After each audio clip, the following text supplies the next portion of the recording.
Hi everyone, welcome back to Love, Sex and Magic with me, Mel Wells, and I'm so excited for this episode because I'm sitting down with one of my dearest and nearest girlfriends, Candace Van Dell, and we have a really vulnerable chat about relationships and heartbreak and trauma and emotional wounding and narcissism and trauma and all of the things. Specifically, we talk about shadow work and the golden shadow, which is Candace's expertise right now. So, for the past 10 years, Candace has used her extraordinary gift of intuition and insight to assist people from all over the world in their own inner healing and awakening to their inner truth. She offers a new spiritual perspective and teaches her spiritual fitness tools from her workbooks that facilitate empowerment and a consistent connection to the true self. She also teaches 4 online courses that facilitate inner child healing, tribal wound awareness, which we speak about, emotional wound integration, and next level shadow work. So guys, I think you're going to get a lot from this episode, especially if you need some help healing and looking at your relationship wounding patterns. So let's dive in.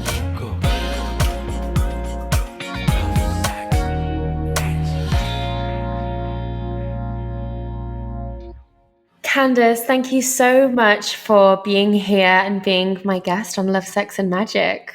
I'm so happy to be here. I just adore you. It's going to be so fun.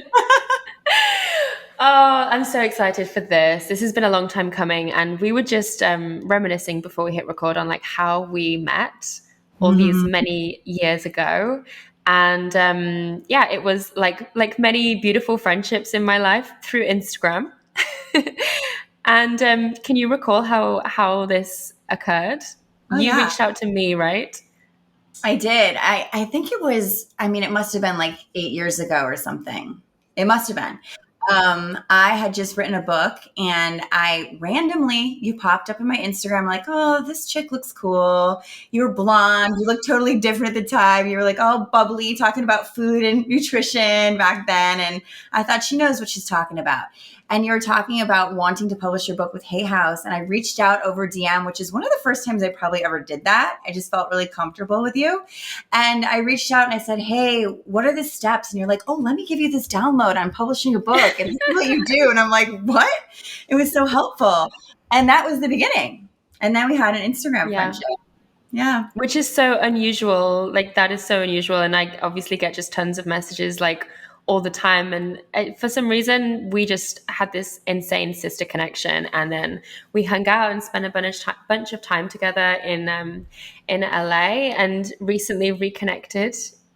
Both of us have been through pretty huge breakups recently. And do you know what's so weird is like you didn't even tell me that you'd been through a breakup, and I felt you, and I didn't tell you that I'd been through a breakup and you felt me, and we both reconnected and we were like, hey, we need to talk. I have to reiterate how weird it was because I don't even know if I told you this part because we've been talking now for a while again, but every time we reconnect, it's from some divine intervention because I had been looking at your page for like a couple of days and I'm like, God, where'd Mel go? Like we haven't talked in a while. And you DM'd me and you're like, yeah, I felt you. There's something. You're like, I think I am too. The same thing. I'm like, we got to talk. And it was literally a very similar experience. So crazy because when we both were like, we feel each other, we feel that we're going through the same thing, let's connect. We got on Zoom and there were so many similarities in both of our experiences that it was like, what? Yeah, we had like full body goosebumps. We're like, we need to support each other. This is crazy. Yeah, it's so wild. But at the same time, it's like, of course, this is what happens when you're very intuitive, right? You just feel people and you can just feel when someone's going through something and needs a sister. You can't help it. And one of the things about being highly intuitive that I've had to really make peace with in my life is I will feel things like days before they happen, like feeling you thinking of me. Then you're reaching out to me. It happens all the time. And oftentimes I'll feel something and I don't have anything to put it on, like where am I going to land this feeling yet? And what I've learned is just trust it because it's going to be good. I never get intuition that's bad. And if I do, it's not something I really think about in the same way. So I think it's kind of cool because it just was huge confirmation that your soul family is around you and feeling you. You don't have to worry about it. It's funny. I actually have had experiences with like intuition that is bad, like premonitions. Like I felt like intuitive, and it kind of, I just feel like sometimes I'll have a day where I'm filled with anxiety for no reason, and I'm like, something is coming, something is happening, and I can usually visualize roughly what that is, and then like that day I'll find out something, or something will come through and I'll be like, I felt that this was coming. You know, you do it exactly the same way that I do it. I will have extreme anxiety. But the reason I mean, when I say I don't have the same feeling about good things, because when I was feeling you, it wasn't that feeling. It was like, Yeah, oh, same, passion, right? same. But yeah, I'll get the same experience. We'll have like extreme anxiety, and I will even tell like whatever partner I'm with that used to be my husband, I would be like, something's happening in the next couple of days. Now he got used to me and he's like, oh God, what's it going to be? And I'm like, I don't know, it's big. And it would always be something very clear. And I'm like, oh, shoot, at least I prepared for it energetically before it hit me. But it's true. And then you see how everything's kind of for our growth anyway. So it's not super bad, but you can feel it. And then you can kind of prepare energetically, like, okay, I'm going to drink more water. I'm going to ground myself. Like, I know something's coming. It's not Yeah. every time. And I've like been able to recently, like what I'm learning to do is not just, because what I used to do was like, am I just anxious? Am I just an anxious person? Am I like imagining things? Am I going crazy? And now I'm like, no, I'm learning to actually trust that that is a signal, that is a sign, that is a thing. And I recently learned in numerology that my life path is 11. My life destiny is 11 as well. And this is like basically my gift that I have to harness in this lifetime is my psychic ability. Well, you're on track. I just got you. But it's true. I call it the wise guide inside. I don't know what I know my life path number. What did you say? Your life destiny number? Yeah, there's two. There's life path and life destiny. Yeah. So I know my life path is 9, which is integrity and wisdom, but I don't know. I would love to know. Yeah. I'll Yeah. hook you up with my girl. Love it. So, babe, can you share with everyone, like, have you always known that you've got this intuitive gifts? Have you always been on this spiritual path? Like, what was some of the big moments in your life, you know, be it traumatic or painful or challenging, that kind of woke you up to this path? So, I'll just talk about the first specific instance, which I talk about a lot. So if you guys have watched my videos, I'm sorry to annoy you, but the truth is, when I was 7 years old, I always had really big insights, and I could read auras, and there were just really interesting things that I could do. But then there were other things, like the high sensitivity would make me unable to hold everyone else's energy. I didn't really understand how to vocalize that. And sometimes I would have temper tantrums, and sometimes I would daydream. And my mom started wondering, what the heck? Something's different about this kid. She gets really sensitive. She can't wear anything except for sweatpants. She can't wear the color red, like weird things. So they brought me to a psychiatrist and said, oh, she's highly intelligent, but she has ADHD. Let's put her on Ritalin and she won't feel all that stuff. Mm-hmm. So I knew that day in the office, I felt like my soul dropped out of me. And I felt like, what am I going to do? I know that they're taking something from me right now. And now I know that they can be controversial because a lot of people like that.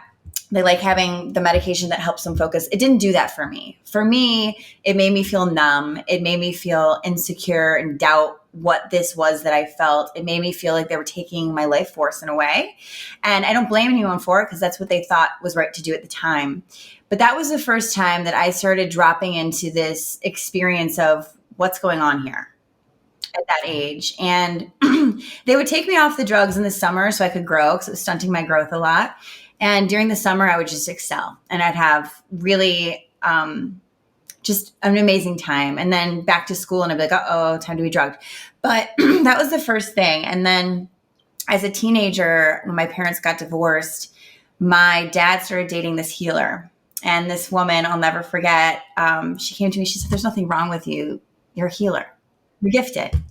And I was like, she sees me. Oh my God, the first time someone's really seeing me in that way. And she would have me draw out my dreams and we would go to like spiritual ceremony. It was very, very cool stuff. And she changed my life. Yeah. But when they broke up, it was terrible because then I had to kind of navigate it on my own, which probably was meant to be because I just got obsessed with like spiritual law and what's going on and what is this thing they say I have? It's not really what I have, and all of that. And that really started me on the journey of society or universal law. What's going on here? Mm-hmm. Wow, that's powerful. And I remember when we first connected, I heard your story and you were sharing about the ADHD world, and it just blew my mind. I'd not heard this before. And I remember you saying that ADHD also stands for attention dialed into a higher dimension, Yeah. which just like blew my mind. I was like, that is exactly it. Because ADHD kids and people are so extremely intelligent and so attuned as well. They're like, I think some of the world's geniuses have ADHD.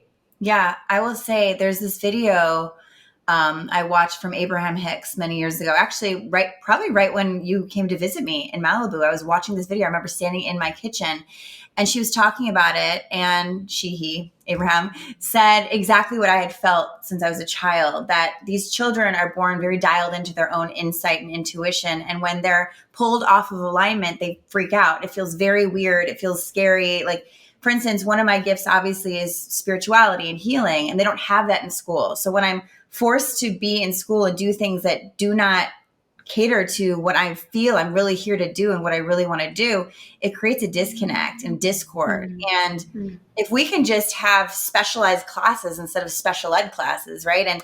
And really help these children to specialize in the extreme force. It's almost like a force of creativity in many different directions. You know, some people are going to be like Einstein, some people are going to be thought leaders, but they have the ability to really hyper focus. We're told that we can't, be in attention because we're not being given attention to the right thing. We're being taken away from what we really want to give our attention to. And I'm not saying this is for everyone. This is my experience and experiences of people that I've coached and that, watch my stuff and comment. But truly, the reason I'm so passionate about it is it was what created so many emotional wounds in me of uncertain identity and not understanding why the teachers and the people around me weren't getting it. They were misunderstanding in such a deep way that when we don't have that mirror of what we truly are, we start to think there's something wrong with us and that we're bad and that we're flawed and all this shit that is completely not true. But we're continually told you have a disorder. No, the system is not the order that we came here to fulfill. So of course there's a discord in that order. But yeah, that's a lot. That's just the beginning. Wow. Yeah. Amazing. Let's dive more into these emotional wounds, right? So you talk a lot about healing our emotional wounds, healing our inner child wounds, and how when we don't do that, that can lead us into toxic relationships as just, one, main thing that a lot of people are playing out. Where can people like kind of start to begin to do that work and identify these wounds? So look at your patterns and look at your triggers and also the voice inside your head. So often we have attached to a parental voice or an authority voice because ours has been so drowned out or we never even found it. And when that happens, we don't get that mirroring or that emotional validation that we need as children. We look externally and we lose ourselves even more and more and more. And we become dependent and codependent, which falls into codependent relationships. So falls into attracting narcissistic types and things like this who are also wounded. And truly what I learned through my own journey of healing all these emotional wounds is that when we stop projecting the things that are in our shadow onto other people, we can see who we truly are, and then we can see who they truly are. And then we can have the discernment and the boundaries to not go there, to end those patterns, to, really work with I always say, get real about how you feel so you can heal. Feel the triggers and rise up into a neutral observer and realize that's not what's happening to you now. It happened in the past, or it's part of you. It's not your identity. Your emotional pain is not your identity. It's stuck. It needs to be released and it needs to be honored and validated. And that's when you stop continuing these patterns of these addictive type relationships that you think are going to fill you because there's something with you that's in the shadow. It's missing. Let's go more into this shadow work piece. When you say like, it's in you, it's in your shadow, like explain this to people that like are kind of hearing this for the first time. Like, what does that mean? So shadow work is really integrating all parts of self. A lot of people have heard in psychology that it's the dark shadow, right? It's the part of us that we've rejected, abandoned, thought was bad. 100% it's that.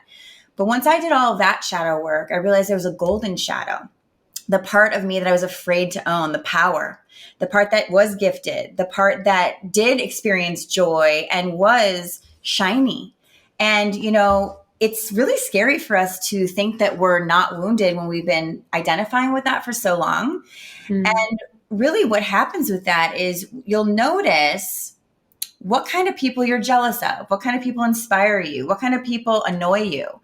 And jealousy is a big part of this, because whoever you're jealous of or you envy, that's the part of you you're not tapped into. That's the potential that's in the golden shadow that you're not allowing because you're afraid. You feel it's not safe to do that. You feel I don't deserve to do that. There's all these beliefs around why you're not in your shine.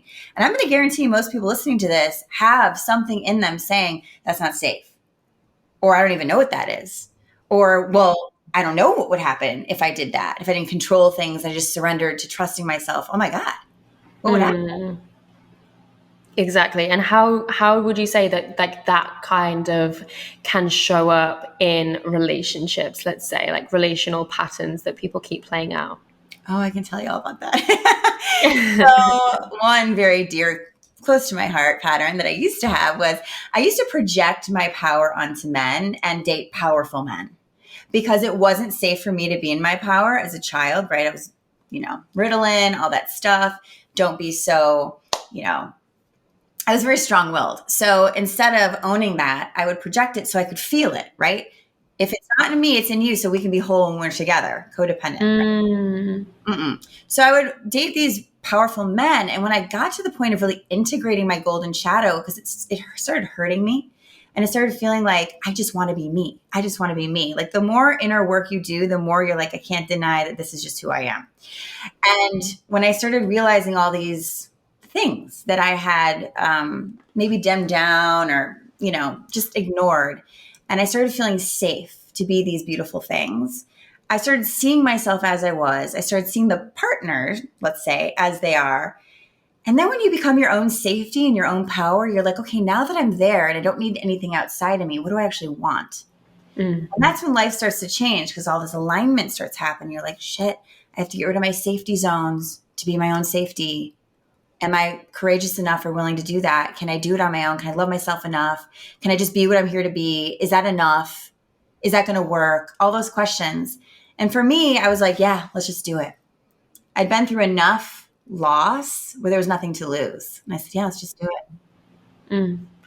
Beautiful. So like if someone is like single, like how can you tell the difference between, like how would you discern between like just having this amazing attraction with someone, and like how do you know, like how can you spot whether it is like a genuine, like I am whole and complete and I desire this person, versus I am attracted to something that is missing within me? Intention. So newly single, I will meet people and I'll say, okay, what is it I'm attracted to and why? Getting real with yourself. Why am I attracted to that? Am I trying to feel something, feel better about myself? Am I bored? Do I just think they're inspiring? What I've noticed as I've done so much of the shadow work now is I'm really attracted to people that have strong aspects that I have. Like literally you want to date yourself. It sounds weird, but it's kind of true. Like there's nothing to fill, but there's things to complement, let's say. And it doesn't come from like this severe attraction of, oh my God, like a drug. It will never feel like that. It will feel intense and exciting, but it also feels like if I'm not with them, I'm not freaking out. And really more of a secure attachment, I guess I would say. It's not this insecure, disorganized attachment of what happens when we have a wound that's not fulfilled. And when the wound has been healed, or it is healing, because we're always healing at different levels, you can be with yourself and feel the same as if you're with them, because you can calm yourself and you're not needing that thing to fill you. But that's fun. I want to go, fine, I want to go do that. But I don't need to go do that because I can do that with myself or friends. It's that kind of feeling. It's not completing you. It's complementing you. I like that. It's complimenting you. And I like that you said that it's, it's an equal. You desire an equal, someone to match you where you are, not someone to give you something that you don't have, which I think is what we do when we are, projecting our father, masculine figure onto the people that we meet. And that intention of like, what is it that I'm attracted to right now? What is it that I'm wanting to feel? I think is so important. And like another thing for me recently has been like, what does this feeling remind me of? Like, what does this attraction remind me of? Like, when have I felt this before? And was that experience positive? Like, how did that play out? Because patterns do tend to repeat themselves, and we can learn a lot from actually just going back and looking at our history. Oh my God, that's huge because, even thinking about, I'm attracted to this person. Oh, if you have issues, especially father wounds, right? In shadow work, there's mother wounds, father wounds, tribal wounds, original wounds, lots of wounds going on, societal wounds. So if you're dating someone, you're thinking, I finally want to be cherished because dad never cherished me. Really click into that and be like, okay, I'm going to be dependent on that person to cherish me. And it's going to ruin the relationship. Yeah. So I'm going to cherish me while I try to have this relationship. And it's really, we can do that with ourselves. We can give ourselves the thing that we think that person's going to give us. So it changes the charge. It doesn't make it like survival. It makes it more like excitement, and we'll see. And the more you fill yourself, I'm not saying you need to fill yourself completely, because we all need or love to have love. It's a, human desire to be connected to another, but it has to come from a place of what I feel is more peaceful and calming, but equally exciting, just not electrifying to the point of like addicting. That's the scary part. I think that's like a telltale sign, isn't it? That it's like coming from trauma or shadow, when it's so intoxicating, I would describe it as. Well, yeah, if you think about trauma shows up in extremes. So when you're like, I love that person, they're my soulmate, or I hate that person, that's trauma.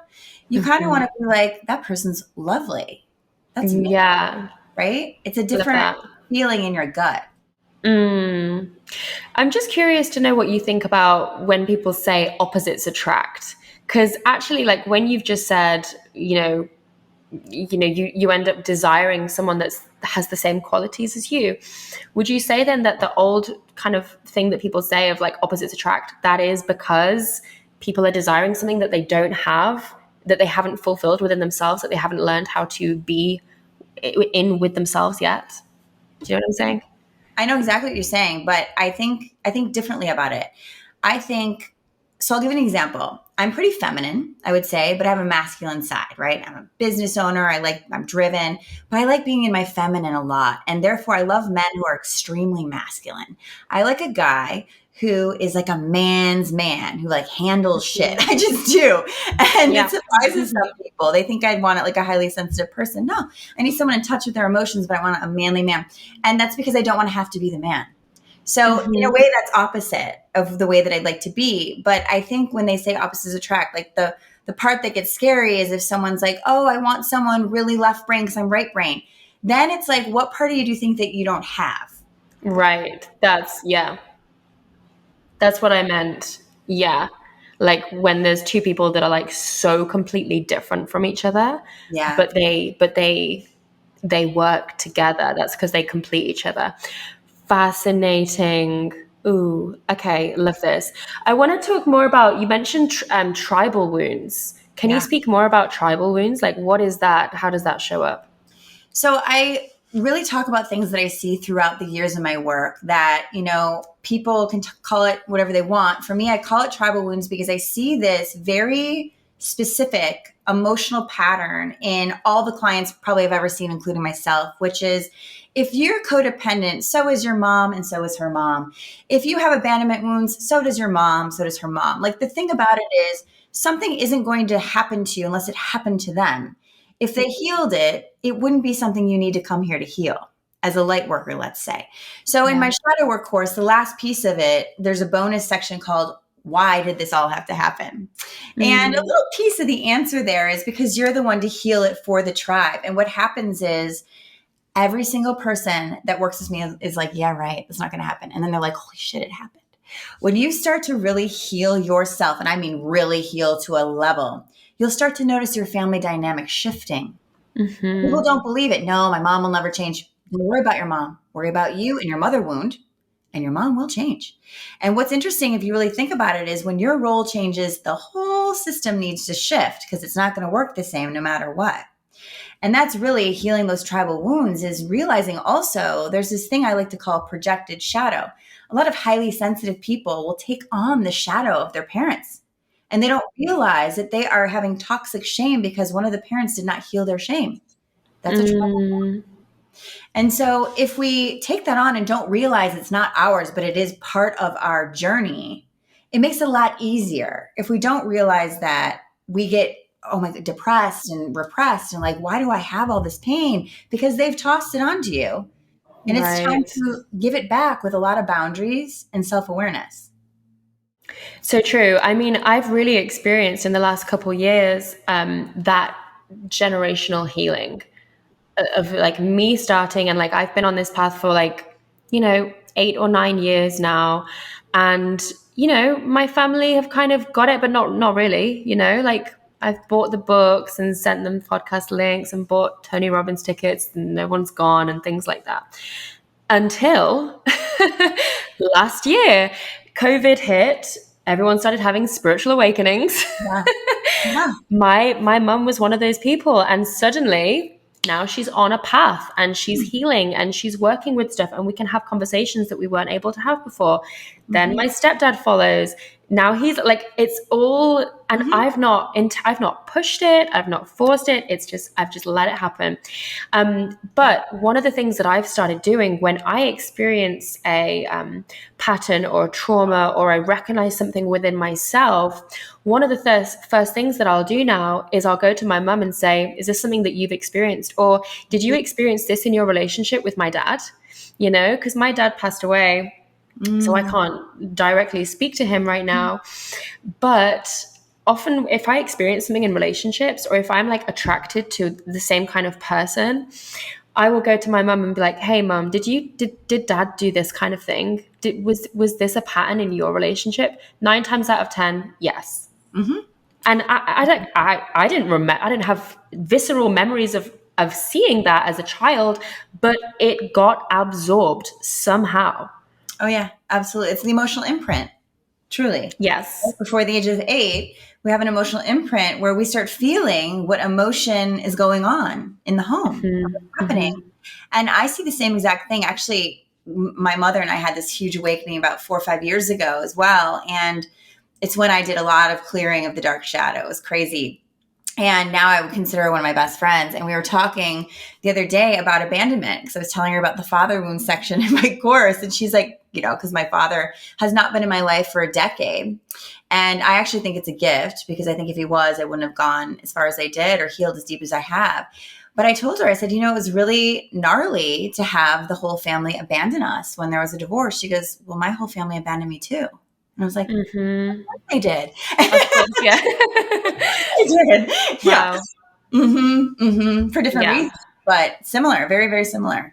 Yeah, totally. And like when I have these conversations with my mum as well, it's not even just limited to like, my dad, her relationships. It's like her father and then her mum's father. And it just keeps going back, right? And, I had a really painful breakup, as you know, a few months ago, which we've talked about in length. But what occurred in that breakup, like the exact things that played out in that breakup, feeling abandoned, feeling replaced by another woman, these are exact things that my mum experienced, and they are exact things that my grandma experienced. So, and I even knew it, like when it was happening, babe, even in the middle of all of it, I knew that this was my medicine. Like I knew that this was my path. Like I was like, oh, of course this is happening. My deepest fears combined are happening right now together so that I can move through it and heal it for the women to come and for the women that have been before me and for everyone else that's witnessing it, as well as for myself. I really felt like, oh, this was always going to happen, but now I get to clear that pattern. Isn't it interesting how I'm the same as you in this way? I've always known that my biggest fear had to happen. Mm-hmm. And when it actually did happen the last 2 years, it was almost, it was terrible. It was actually the worst thing I've ever been through. Right. And I think you can probably parallel that. But at the same time, it opened me up. It broke me open to this point of fearlessness, but also realizing this part of me, right? I see you doing it too, with this self-love, this part of me that I'm deeply in love with, that something else was in the way of. The fear was in the way of that. And when you really face your biggest fears, there's nothing in the way. Yeah, that's so true. I had the same realization of like, oh my God, I'm literally living in my worst nightmare right now, and I'm not dead. I'm alive. I'm doing okay. You know what I mean? Like, okay, like, sure, like I struggled for a while through it and obviously like was, obviously in the pits. But then I learned how to be a human again. And now I'm thriving and have reclaimed all these beautiful parts of myself that I didn't even realize I had been holding on to heaviness before. So, such a gift. But at the time it's like, why is this happening to me? Like, and it's also like, but I knew you were going to do this. I knew that this was going to happen. Like, this was because it's the worst fear, and it's the fear for a reason. Well, it's that ego death, right? It's like you forget that you're capable of so much, and you don't really want to know. You kind of want to know that I'm capable of something like that. But you do learn, and then you realize, okay, I just went through hell. Part of me kind of died a little bit, but then you're right. You realize that the heaviness that you had on you, you don't realize it wasn't you, number one. But number two, you realize all these parts of yourself that you get to reclaim to be whole. When so often we don't know this, because I think we're kind of trained this way too, but we subconsciously put parts of ourselves on hold to be there for others and others' needs. And we just naturally don't realize, oh, I would actually really love to do that, but I won't because it's for the whole of us. It's interesting. That's so true. Yeah. That's so true. I realized that I did that. I realized that I kind of told myself a story of, oh, this part of me, I've grown out of that part of me now. That's what I told myself. Oh, I've graduated from that. I don't do that anymore. I've grown out of that.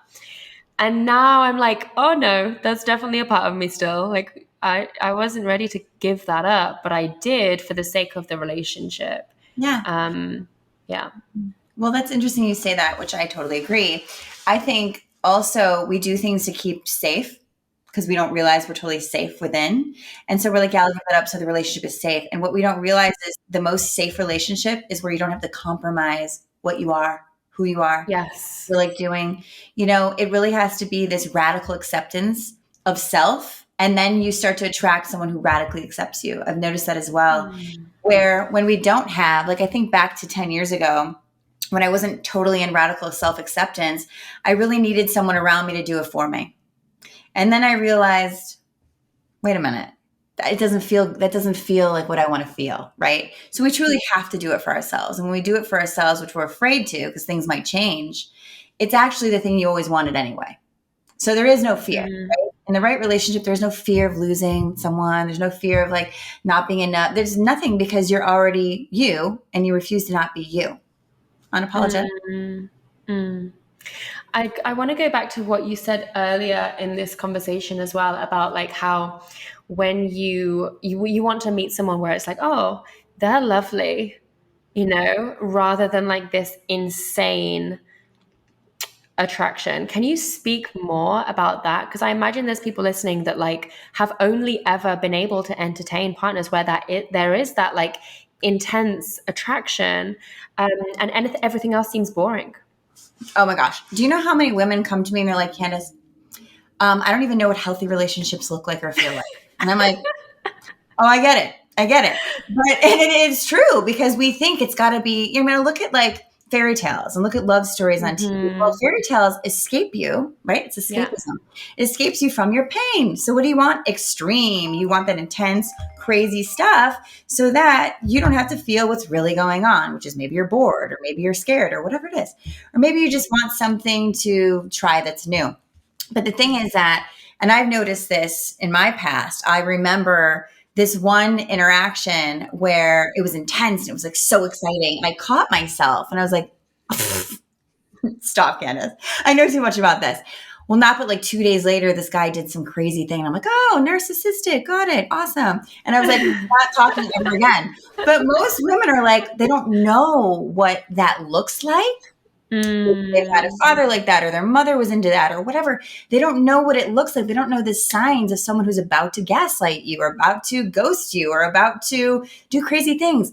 And when you start to Mm. understand that psychology and what is going on with their wounding, you can stop thinking that it's a match to your own wounding that thinks I deserve that. Give us the rundown. What are the signs that you just said? Like, what are the signs of a narcissist? What are the signs of gaslighting?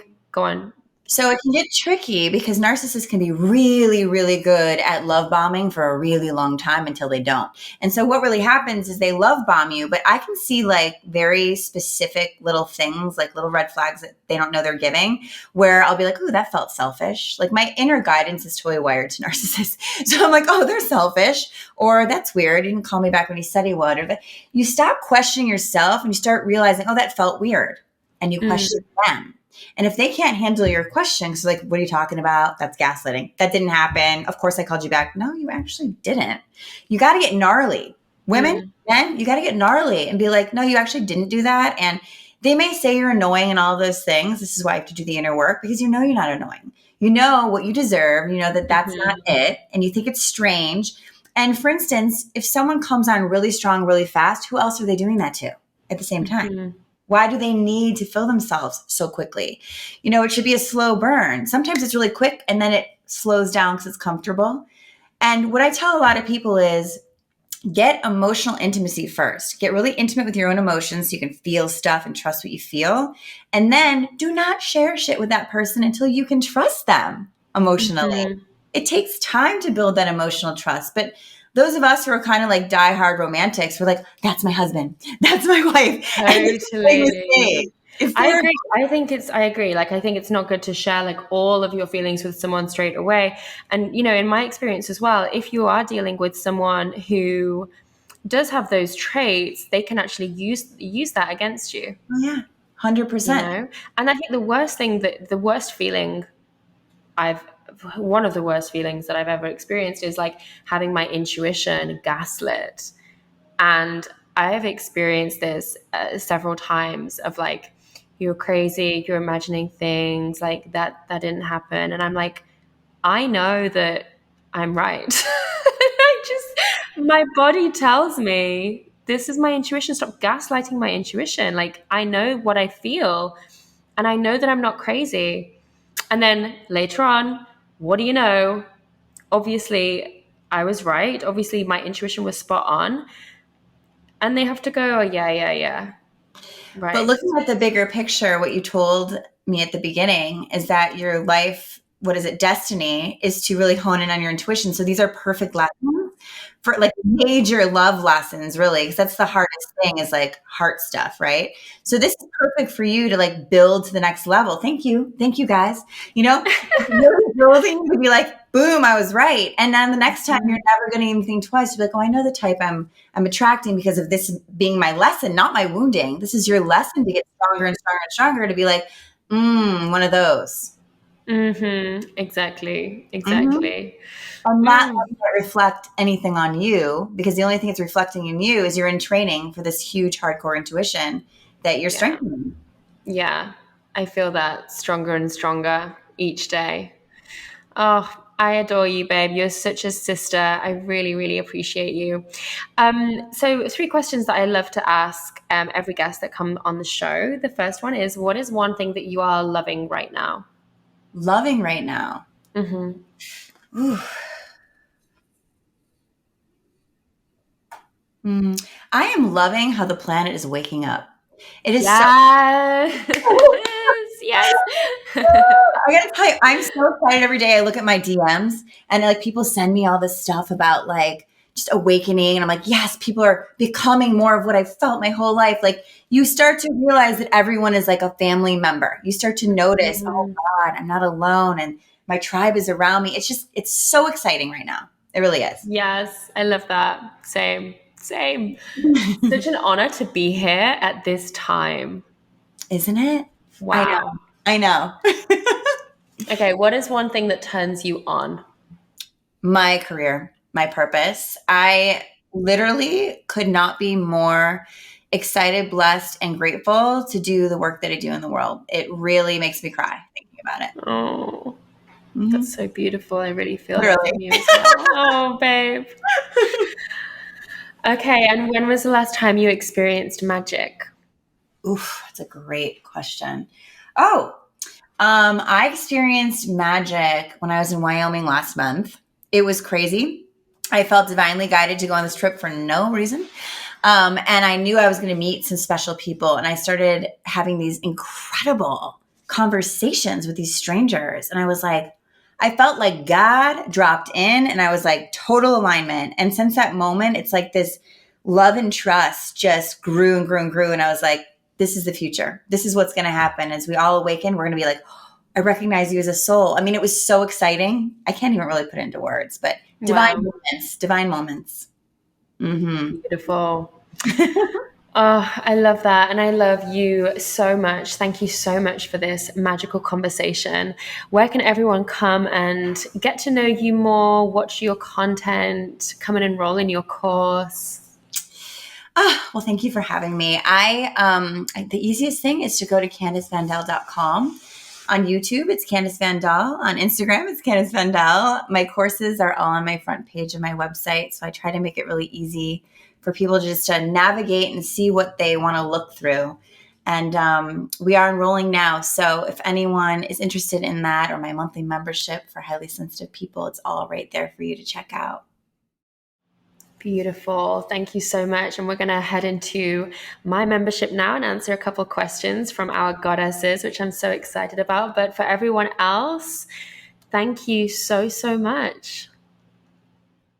So, beloveds, I hope you enjoyed that episode. I hope you got some breakthroughs and some aha moments. If you liked it, please do share on the gram, tag me, tag Candace, and please leave us a review so that we can reach more beautiful souls like yourself all over the world. Okay, my loves, I hope you have a beautiful week filled with love, sex, and magic, and I'll see you next time.